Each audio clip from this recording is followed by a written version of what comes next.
मी दोनच विनंती आपल्याला करतो, एवढं मोठं काम करायचं तर काही लोकांना निश्चितपणे त्रास होईल, पण हा त्रास समाजाकरता आहे, तो आपल्याला थोडा सहन करावा लागेल.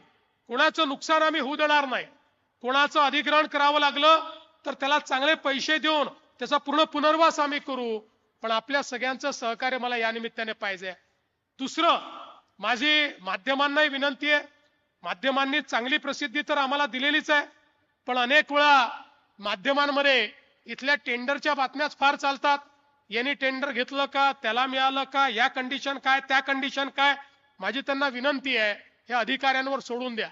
आमचा त्याच्यात इंटरफिरन्स नाही, आम्ही तो करणार नाही. हे काम चांगल्या दर्जाचं करायचं असेल तर चांगले कंत्राटदार लागतील. मग आपल्याला अनेक वेळा लोकल लोक येऊन काही बातम्या देतात, ज्याला काम मिळालं नाही तो येऊन बातम्या देतो.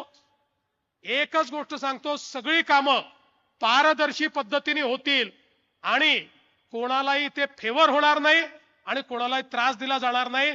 त्यामुळे इथली जी सगळी कामं आहेत ती कामं अधिकारी पारदर्शी पद्धतीने करतील, हा विश्वास मी तुम्हाला देतो.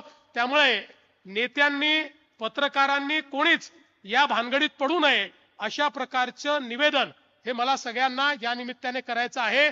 चांगल्या प्रकारचं काम करून आपल्याला हा कुंभमेळा चांगला यशस्वी करायचा आहे, त्या दृष्टीने आपण सगळ्यांनी सहकार्य करावं.